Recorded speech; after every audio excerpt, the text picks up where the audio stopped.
Hi friends, ഇന്ന് നമ്മൾക്കൊരു closed terrarium ചെയ്യാം. ഒരു കുഞ്ഞു ജാറിനുള്ളിലൊരു ഇക്കോസിസ്റ്റം ഉണ്ടാക്കിയെടുക്കുകയാണ്. ശരിക്കും പറഞ്ഞാൽ ഒരു കുഞ്ഞു ഭൂമി നമ്മൾ ഈ ജാറിൽ ഉണ്ടാക്കാൻ പോവുകയാണ്. അതിനായി എൻ്റെ കയ്യിലുള്ള ഈ ചെറിയ ജാറാണ് എടുത്തിട്ടുള്ളത്. അതുപോലെ അതിൻ്റെ ഉള്ളിലെ അളവനുസരിച്ചിട്ട് ഇതുപോലൊരു മെഷ് കട്ട് ചെയ്ത് മാറ്റി വയ്ക്കുക. അപ്പോൾ പ്ലാന്റ്സുകൾ വയ്ക്കുന്നതിന് മുമ്പായിട്ട് ഒരു ലെയറിങ് ഉണ്ട്.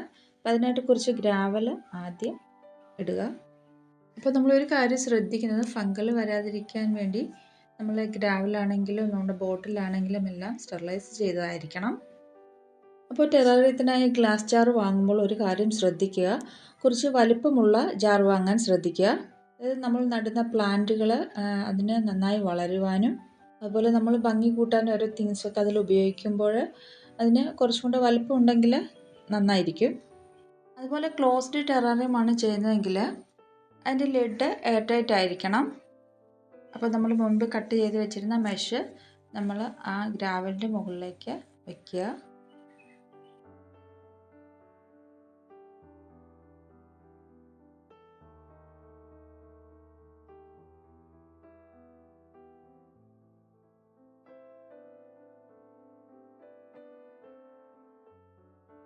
അപ്പോൾ അതുപോലെ മെഷ് വെച്ചതിന് ശേഷം ഇതുപോലെ കുറച്ച് ചാർക്കോൾ പീസസ് ലെയർ ചെയ്യുക. അപ്പോൾ അതിന് ശേഷം നമ്മുടെ പോട്ടി മിക്സ് ഇതിലേക്ക് കുറച്ച് ഇടുക. അപ്പോൾ ഈ പോട്ടി മിക്സിനെ കുറിച്ച് മാത്രമായിട്ട് ഞാനൊരു വീഡിയോ പിന്നീട് അപ്ലോഡ് ചെയ്യുന്നതായിരിക്കും. ശരിക്കും പറഞ്ഞാൽ നമ്മുടെ ജാറിൻ്റെ 1/3 ഭാഗത്ത് മാത്രമേ നമ്മുടെ ഈ പോട്ടി മിക്സും എല്ലാം ഉൾപ്പെട്ട് ഉണ്ടാകാവൂ. നമ്മുടെ ജാറ് ചെറുതായതുകൊണ്ട് ഇപ്പം ഹാഫായിട്ടുണ്ട്. അപ്പോൾ അതിലേക്ക് നമുക്കൊരു ചെറിയ സ്റ്റോൺ വെച്ച് കൊടുക്കാം. അപ്പോൾ ഇതിലേക്ക് നമ്മുടെ സ്ഥലം അനുസരിച്ചിട്ട് നമുക്ക് അതിനെ ഭംഗി കൂട്ടാൻ വേണ്ടി ഇഷ്ടമുള്ള തിങ്സുകളൊക്കെ നമുക്ക് വെച്ച് കൊടുക്കാവുന്നതാണ്.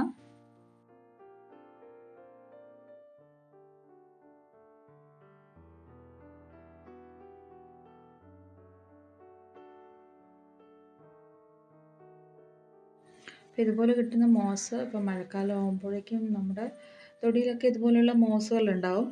അപ്പോൾ നമുക്കത് ഇങ്ങനെ എടുത്ത് ഒരു ബോക്സിലാക്കി വെക്കുകയാണെങ്കിൽ നമുക്കിതുപോലെ ആവശ്യമുള്ള സമയത്ത് ഉപയോഗിക്കാൻ പറ്റും. അപ്പോൾ നമ്മുടെ ഐഡിയ അനുസരിച്ചിട്ട് ഭംഗി കൂടുന്ന തരത്തിൽ നമുക്ക് എന്തും മാറ്റി ചെയ്യാവുന്നതാണ്. അതുപോലെ പല ടൈപ്പിലെ മോസ് ഉണ്ട്. അപ്പോൾ നമ്മുടെ സാധാരണ തൊടിയിൽ കാണുന്ന മോസാണ് ഞാൻ ഉപയോഗിച്ചിരിക്കുന്നത്.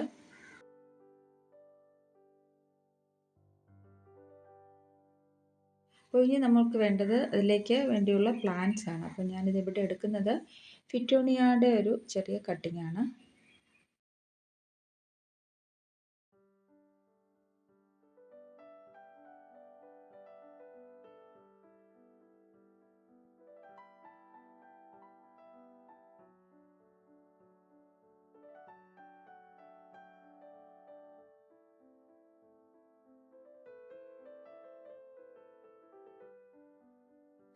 അപ്പോൾ നമുക്ക് പ്ലാന്റ്സുകൾ നമുക്ക് ഇഷ്ടമുള്ള സ്ഥലത്ത് ഭംഗി കിട്ടുന്നതനുസരിച്ച് പ്ലേസ് ചെയ്യാവുന്നതാണ്.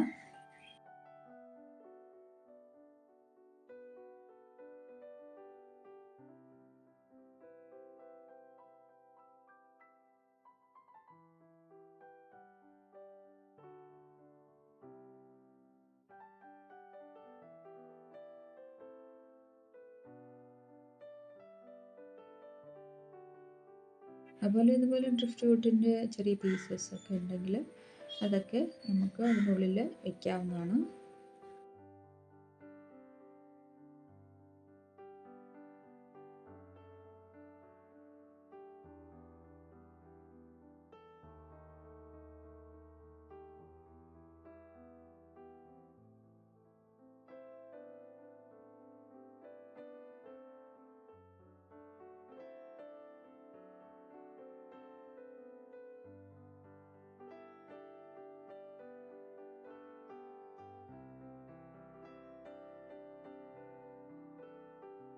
ഇപ്പോൾ ഫൈക്കസ് ഇനത്തിൽപ്പെട്ട ഒരു ക്രീപ്പറും കൂടെ എൻ്റെ ഒരു കട്ടിങ്ങും കൂടെ ഞാനിവിടെ പ്ലേസ് ചെയ്യുകയാണ്. അപ്പോൾ വീഡിയോ ഇഷ്ടമായെങ്കിൽ നിങ്ങൾ ലൈക്ക് ചെയ്ത് സബ്സ്ക്രൈബ് ചെയ്ത് സപ്പോർട്ട് ചെയ്യുക. അപ്പോൾ ഇതുപോലെയുള്ള വീണ്ടും പുതിയ പുതിയ വീഡിയോസുകളുമായി ഞാൻ വരുന്നതായിരിക്കും. അതുപോലെ നിങ്ങളുടെ സംശയങ്ങളും നിങ്ങളുടെ അഭിപ്രായങ്ങളും ഒക്കെ കമൻറ്റ് ബോക്സിൽ അറിയിക്കുക.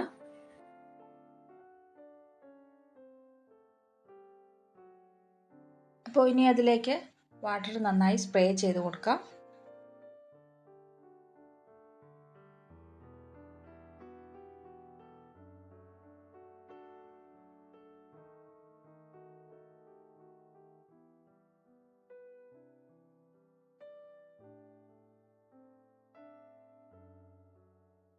അപ്പോൾ വാട്ടറൊക്കെ സ്പ്രേ ചെയ്തതിന് ശേഷം നമുക്കൊരു കോട്ടൺ കൊണ്ട് അതിൻ്റെ അകമൊക്കെ ഒന്ന് ക്ലീൻ ചെയ്ത് കൊടുക്കാം. അപ്പോൾ നമ്മൾ വാട്ടറൊക്കെ സ്പ്രേ ചെയ്ത് കഴിഞ്ഞു. അപ്പോൾ ഈക്കോസിസ്റ്റം നിലനിർത്തി കൊണ്ടുപോകാൻ കുറച്ച് ആൾക്കാരെ നമുക്ക് വേണം. അപ്പോൾ അതിനായിട്ട് നമ്മളിവിടെ ഇപ്പോൾ സ്പ്രിംഗ് ടെയിൽ എന്ന് പറയുന്ന ചെറിയ ചെറിയ ജീവികളെ ഞാനിവിടെ കൾച്ചർ ചെയ്ത് വെച്ചിട്ടുണ്ട്. അപ്പോൾ അതിനെ കൾച്ചർ ചെയ്യുന്നത് എങ്ങനെയാണെന്ന് ഞാൻ പിന്നീട് ഒരു വീഡിയോ ചെയ്യുന്നതായിരിക്കും.